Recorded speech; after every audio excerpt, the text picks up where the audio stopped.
Hi, good afternoon. We're here with Jason, who is a healthcare partner of WPA Healthcare Practice in Harrogate. How are you doing, Jason? Really good today. You all right, Mike? Yeah, very well. Thank you. Thank you very much for joining us. If you'd like to start things off and just tell us a bit about who you are, what you do, and how long you've been doing it for, please.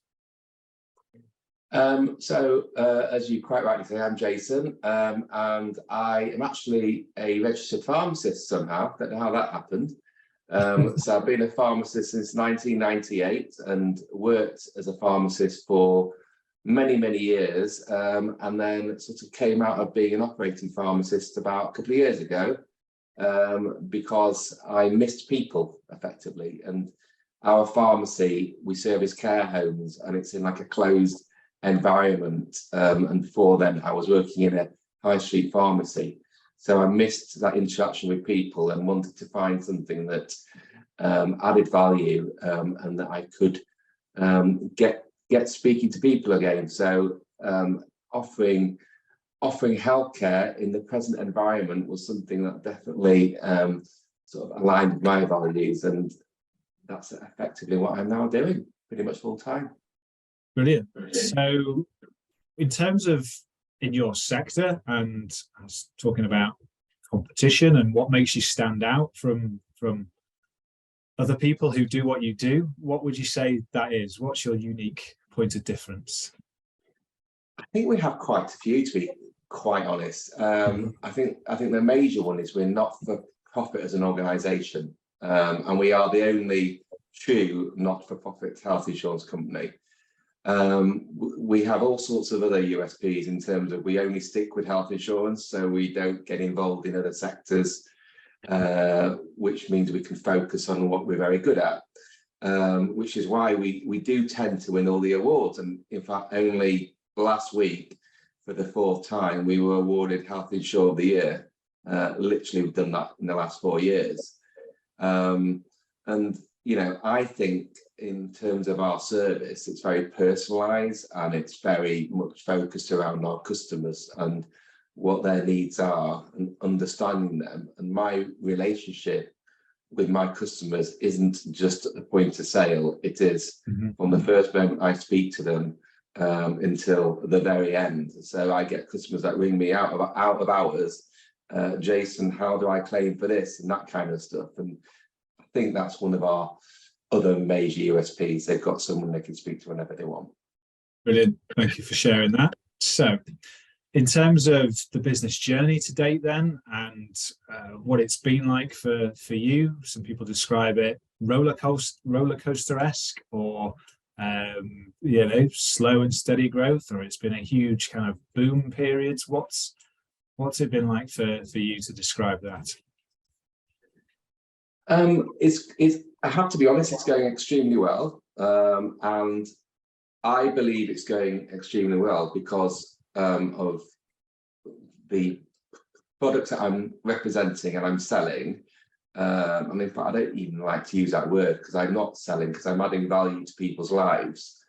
But what is great is it's not just the products that I'm going out offering people. It's the company as well, and the ethics of the company and what the company is all about. And you going out having that belief that you're representing a really awesome company just gives you that confidence of knowing that your customer is going to get the best.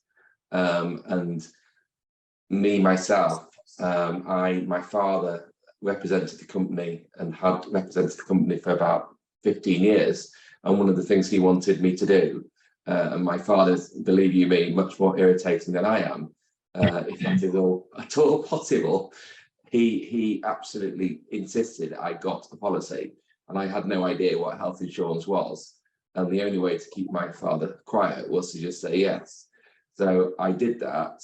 But what that's done is it's given me that customer journey as well. And my wife and my kids have been on the policy from the very start and got huge value from it. So having that customer journey, having that belief in the company and what they represent, to be quite honest with you, has made the transition much easier than I thought it would.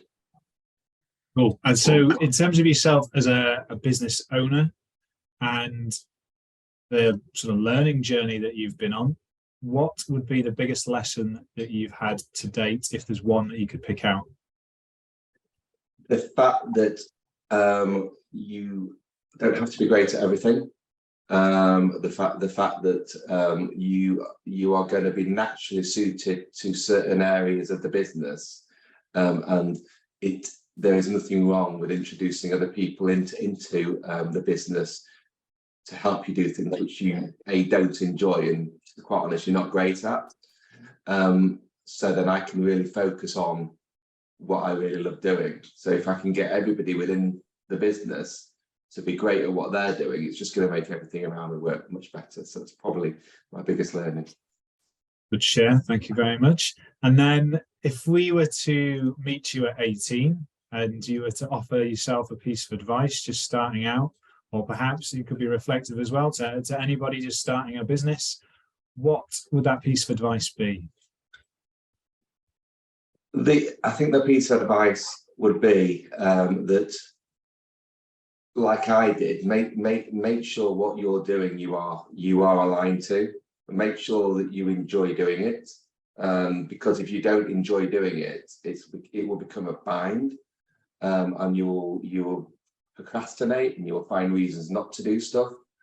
But once you have found that, and once you are aligned, then don't have any fear. Don't be concerned about making mistakes, because everybody makes them. And if you just go there and you assess things properly and then make the mistakes, embrace them, and then learn from them, but don't let anything hold you back.